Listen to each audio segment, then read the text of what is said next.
Hey guys, today we're reading the beginning of part 3. Chapter 20 is the first chapter in part 3 of Things Fall Apart.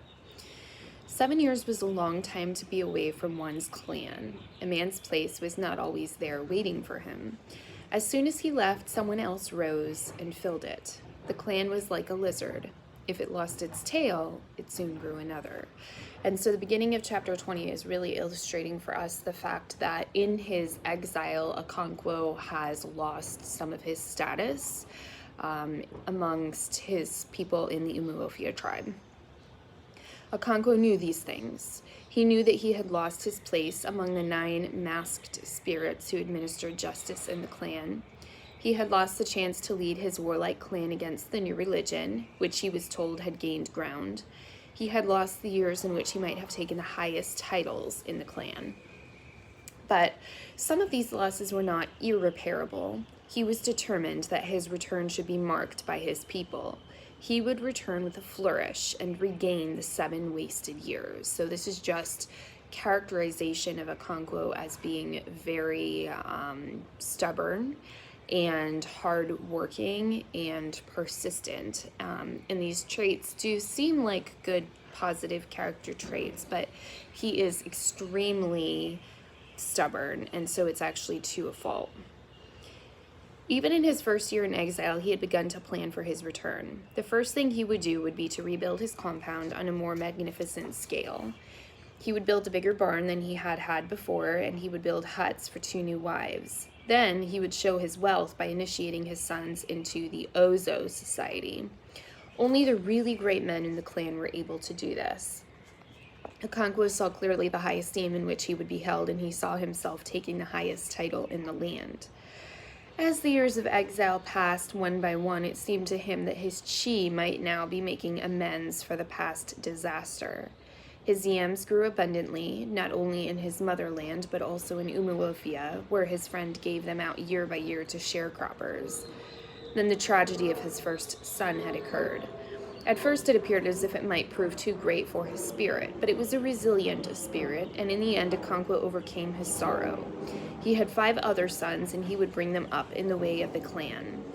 Of course, his oldest son is Nwoye, so the tragedy that they're talking about here is the fact that Nwoye has converted to Christianity. He sent for the 5 sons, and they came and sat in his obi. The youngest of them was 4 years old. Now you have all seen the great abomination of your brother. Now he is no longer my son or your brother. I will only have a son who is a man, who will hold his head up among my people. If any of you prefers to be a woman, let him follow Nwoye now while I am alive, so that I can curse him. If you turn against me when I am dead, I will visit you and break your neck. Okonkwo was very lucky in his daughters. He never stopped regretting that Azima was a girl. Of all his children, she alone understood his every mood. A bond of sympathy had grown between them as the years had passed. Azima grew up in her father's exile and became one of the most beautiful girls in Mabanta. She was called Crystal of Beauty, as her mother had been called in her youth. The young ailing girl who had caused her mother so much heartache had been transformed almost overnight into a healthy, buoyant maiden. She had, it was true, her moments of depression when she would snap at everybody like an angry dog. These moods descended on her suddenly and for no apparent reason, but they were very rare and short-lived. As long as they lasted, she could bear no other person but her father. Many young men and prosperous middle-aged men of Mabanta came to marry her, but she refused them all because her father had called her one evening and said to her, "There are many good and prosperous people here, but I shall be happy if you marry in Umuofia when we return." That was all he had said, but Azima had seen clearly all the thought and hidden meaning behind the few words, and she had agreed. "Your half-sister Obiageli will not understand me," Okonkwo said, "but you can explain to her." Although they were almost the same age, Azima wielded a strong influence over her half-sister. She explained to her why they should not marry yet, and she agreed also, and so the 2 of them refused every offer of marriage in Mabanta. I wish she were a boy, Okonkwo thought within himself. She understood things so perfectly. Who else among his children could have read his thoughts so well? With 2 beautiful grown-up daughters, his return to Umuofia would attract considerable attention. His future sons-in-law would be men of authority in the clan. The poor and unknown would not dare to come forth. So it's kind of a power move that he is playing here with his daughters. He knows that he has two beautiful daughters, and if they are not married when they return to Umuofia, then he will wield a lot of power and authority through them, because the strongest and best men of Umuofia will come forth to ask for their hands in marriage. Umuofia had indeed changed during the 7 years Okonkwo had been in exile. The church had come and led many astray. Not only the lowborn and the outcast, but sometimes a worthy man had joined it. Such a man was Agbuefi Ogano, who had taken 2 titles and who, like a madman, had cut the anklet of his titles and cast it away to join the Christians. So in part 2, we read that the majority of people who were converting to Christianity were people who were not of high status in their tribe. But now in part 3, we're seeing that something has changed, and now there are men of title and high status that are converting to Christianity.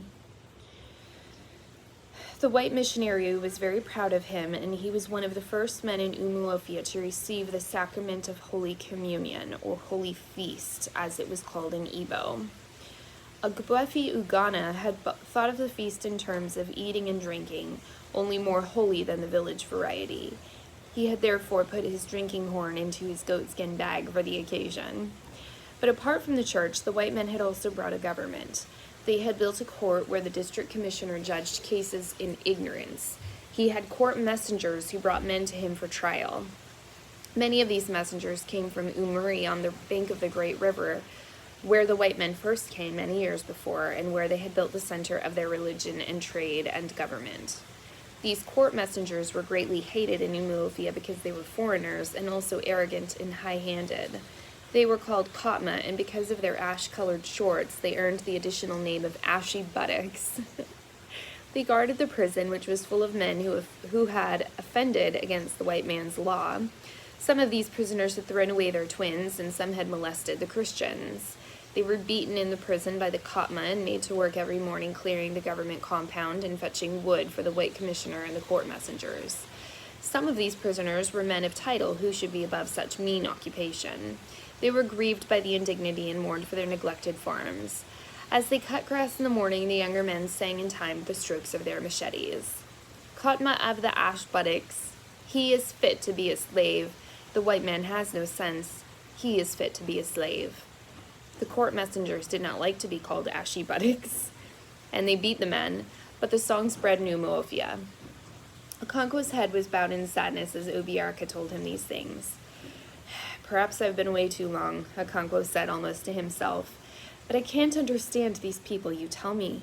Why is it that has happened to our people? Why have they lost the power to fight?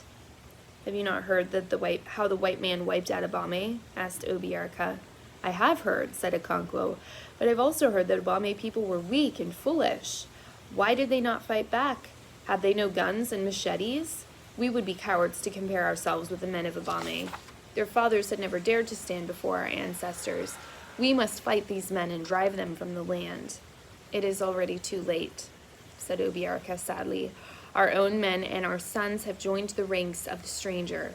They have joined his religion, and they help to uphold his government. If we should try to drive out the white men in Umuofia, we should find it easy. There are only 2 of them. But what of our own people who are following their way and have been given power? They would go to Umuro and bring the soldiers, and we would be like Abame. He paused for a long time and then said, I told you on my last visit to Mabonta how they hanged Anedo. What has happened to that piece of land in dispute? Asked Okonkwo. The white man's court has decided it should belong to Neme's family, who had given much money to the white man's messengers and interpreter. Does the white man understand our custom about land? How can he, when he does not even speak our tongue? But he says that our customs are bad, and our own brothers who have taken up his religion also say that our customs are bad. How do you think we can fight when our own brothers have turned against us? The white man is very clever. He came quietly and peaceably with his religion. We were amused at his foolishness and allowed him to stay. Now he has won our brothers, and our clan can no longer act like one. He has put a knife on the things that held us together, and we have fallen apart. How did they get hold of Anedo to hang him? Asked Okonkwo. When he killed Odushi in the fight over the land, he fled to Anita to escape the wrath of the earth. This was about 8 days after the fight, because Odushi had not died immediately from his wounds. It was on the 7th day that he died, but everybody knew that he was going to die, and Anito got his belongings together in readiness to flee.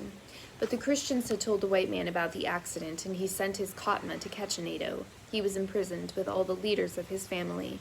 In the end, Odushi died, and Anito was taken to Imure and hanged.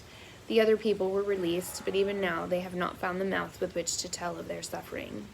The two men sat in silence for a long while afterwards. Okay, so that is chapter 20 of Things Fall Apart. We will pick up soon with chapter 21. Bye.